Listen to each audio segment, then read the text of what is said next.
welcome to the channel. Got a smile on. I'm so looking forward to part 2 of this. Part 1 was invigorating on so many levels. If you saw it, even the books that Dwight reads, I was just talking about one of them that morning. And I ordered another one by the same author, Malcolm Gladwell, that I didn't know Malcolm had done. It's like Revenge of the Tipping Point, something like that. But all that said, it's Dwight Yoakam doing an interview with Tavis Smiley. And Renoozles Mooberry made the equivalent of 2 gifts for me to do this 2-part series because it was originally 24 minutes. And I think Tavis had half-hour segments and 6 or 8 minutes were constituted of commercials.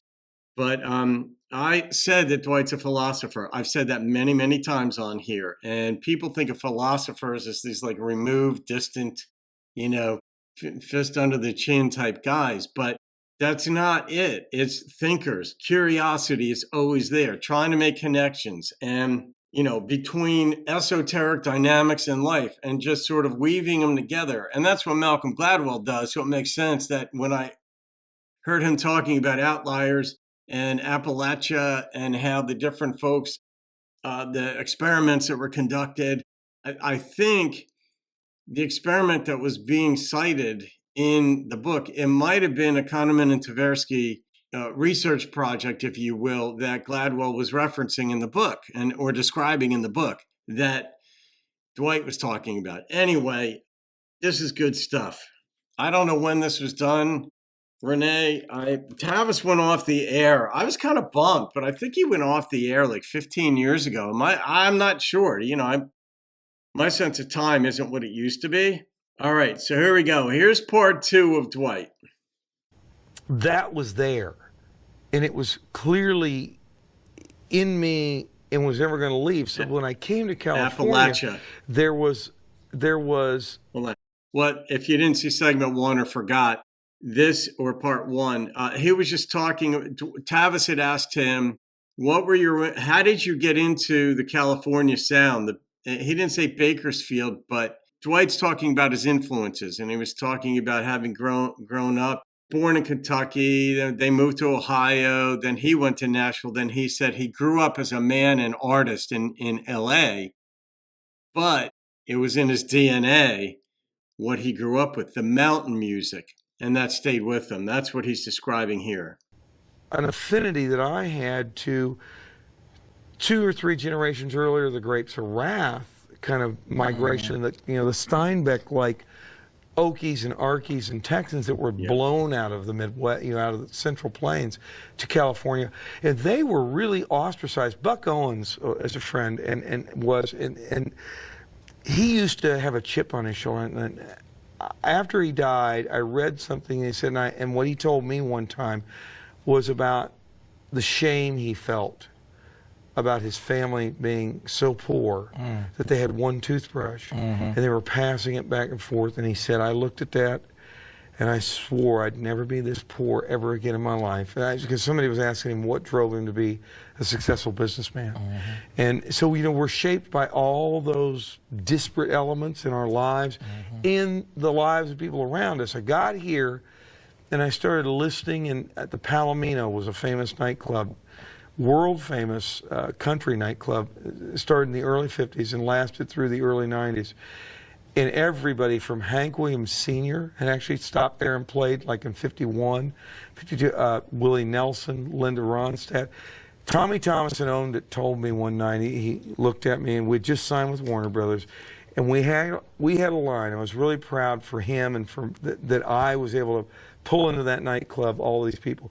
Down the block, they were lined up, and he said he was paying me out that night at the end. And we were in his office, and he had the safe open. There was just money, but it was a, experience like none other in terms of dealing with him all the time there. And he had watched me over the preceding 2 years play his club and start to, and come from obscurity and start to become somebody who maybe knock on the door of being known. And he said, I've been watching you. He said, the last person that did this, I had to go the next time to see him at the Hollywood Bowl. And I said, wow. He said, you know who that was? I said, no. He said, Linda Ronstadt. He said, we had same thing. She was here. The last show she played here, you couldn't get in. He said, the next time I saw her, I said, I had to go to the Bowls here. I've not played there, but he came. Unfortunately, the show he would have come to see me at next was at the Universal Amphitheater. Big enough. Which is where, the next. Yeah. So he passed away a couple of months after. I always felt, anyway, I'm rambling. No. I'm on tangent. See, this is why I like Tavis, though. He'll ask a question and just let the person speak. He doesn't interrupt all the time. He's really good at this. I'm loving it. I want to ask about this record in a second, but you mentioned earlier that you dropped out of Ohio State. Yeah. That obviously did not in any way curb your appetite for reading. You are a voracious reader. One can just listen to you and tell that. Well, I read more probably after I dropped out of college. Although the university studies were I found I was just so distracted and pulled by my heart to do what I wanted to pursue. That's understandable. And that's what I think back, and I've regretted many times. I've lamented that I didn't finish,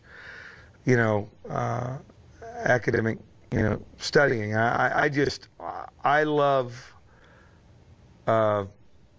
knowledge. I think that we come to a greater understanding of the world we live in and ourselves, through reading. And it's just, I hope that books don't go the way of albums and CD, large format albums and physical product. From your mouth to God's ears. Because we think differently. I've done studies about the fact that I keep talking to the rest of the crew.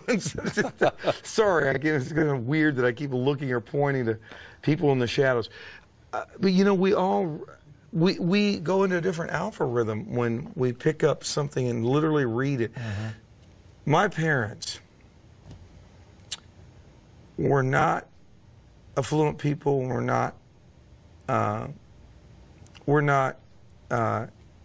Didn't come from the extremities of education. My mother had a high school diploma. I often think, I so wish she'd come, out of the hills in Appalachia and been able to go on to college. I think she would have made a wonderful, teacher. She was a stickler for grammar. Mm-hmm. She knew sentence structure and subject, predicate. Now we were always, pushed to, speak correctly if and when possible. I've love a language. I've strayed from that a lot, but we were raised in a very adherent religious environment. Mm-hmm. And I grew up reading, and I've often said to her, she said at one point she felt badly that she didn't encourage me. I was going to attend. I was raised in the Church of Christ, which is the church that founded Pepperdine University. And I had a desire to go there, and I probably could have gotten some aid or some sort of academic aid and scholarship. But I was the first kid in the family, and they were like, you're like, they're going to go here or there. And she said, Pepperdine's a gorgeous university. Don't worry about what happened. It's not what she gave me in my cultural past, and what she gave me in the home environment and how we were raised.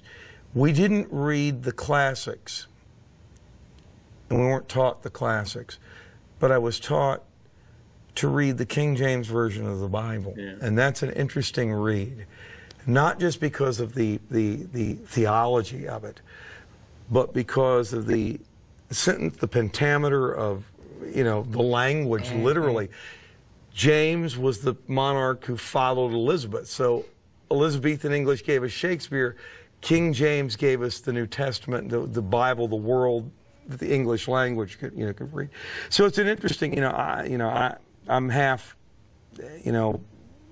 literate. You're a little bit more than that. You're being modest. So why is this project the new one called Three Pairs?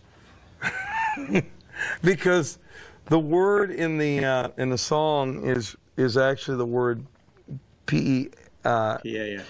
P-A-I-R-S, pairs, as in pairs of two. Mm-hmm. But that doesn't explain why I would spell it like fruit on the front. Precisely. Other than illiteracy, I guess. No, it was tongue-in-cheek reference to the moment that gave me the idea for the song, and that was watching the George Harrison documentary that Martin Scorsese did a couple years ago called In the Material World. Absolutely. Great piece on George. And I was watching that in the kitchen one night after I'd begun recording the album, and I was listening to him tell a story about he and John and the Beatles. He was kind of saying, look, people thought we wrote lyrics that were drug-induced. He said, actually, we had very little dalliance with drugs. And the Beatles, I guess they smoked pot, he said, and they dabbled a little bit with, like, in some mind-opening guru with taking acid. He said, one night, we had taken LSD, he said, somewhere, and we didn't have a bad, trip with anything. He said, but John and I were out somewhere, and someone slipped us acid in a nightclub in London. He said, and we didn't freak out. He said, we just don't know where we were for a day and a half. And I thought, didn't know where the Beatles were, like wandering around. Polaroids must exist of, like, with them, they're like in a carnival. And as they said that, they cut to a piece of footage of John. Scorsese used a piece of film of John Lennon, circa about 66 or 7, mod pop London. Later on, he had a shot of him. There's a later point in his career where he has a shot with 3 pairs of sunglasses on. But this one, he had these big Persol kind of wraparound Italian sunglasses. But he had 3 pair of sunglasses on, stacked on each other at once, just being silly. And he was looking at whoever through all 3 pair. And I was watching and thinking, wow, what a sad, sad loss for all of us. John Lennon,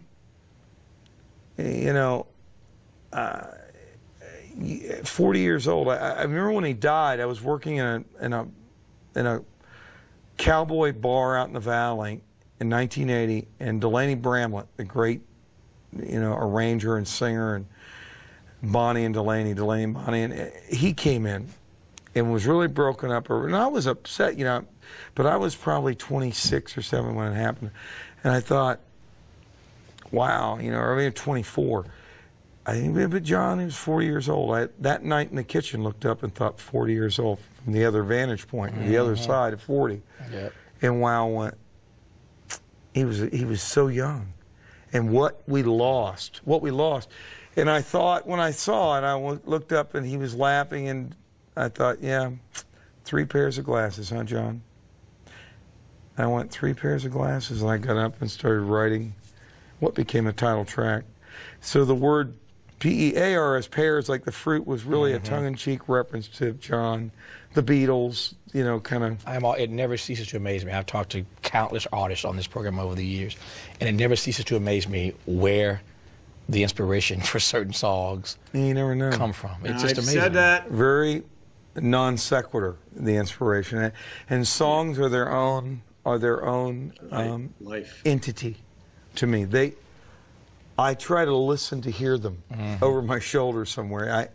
The song is kind of talking to me. Anyway. No. Well, there's a lot of good stuff on this project. First time in 7 years. Don't stay gone so long next time. I won't. You're in a different building. Yeah, exactly. The next time. I was in a different building, and more importantly, your fans. That's a long time, 7 years, man. The new project by Dwight Yoakam is called 3 Pairs, P-E-A-R-S. Dwight, I've enjoyed this, and I've learned And that album cover, too, it's like the Beatles' White Album. It's close. so much about you and your life and your inspiration. So thank you for coming on. Well, I won't hold you being a Hoosier against you. No, I won't hold you, and I won't hold you being a Buckeye against you. And down in Louisville, they even hate you more. In Kentucky, the UK fans hate they my really dad, hate us. They They really hate it. They don't like the Hoosiers. Yeah, but you come back anytime. Thank you, Tavis. You Buckeye, you. That's our show for tonight. Until next time, keep the faith. Nothing but love will ever heal your torn up heart. Nothing but love can fix the worn out, broken. It looks like Billy Bob Thornton. No, 'cause nothing but love is strong enough to make you forget what you won't believe.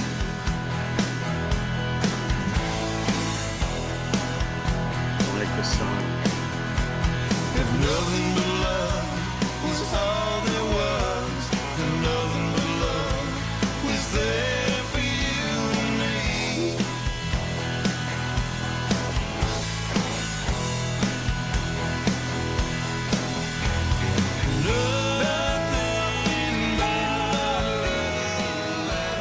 For more information on today's show, visit Tavis Smiley. That was awesome, Renee. That was just awesome. Just action-packed. I mean, information-packed. You know, Dwight has no difficulty talking. He obviously has a good rapport with Tavis. And I love the sports stuff at the end, too, because I'm a Rutgers guy, and we used to own IU. So Tavis wouldn't have liked me very much. Ohio State in football owns almost everybody, except this past 2 years. IU has owned everybody. They were undefeated this past season. So I liked a little, you know, you got to have it. And then interestingly that he brought up Louisville. I wore this. Notice in the prior episode, I wore my blue one. That was for UK.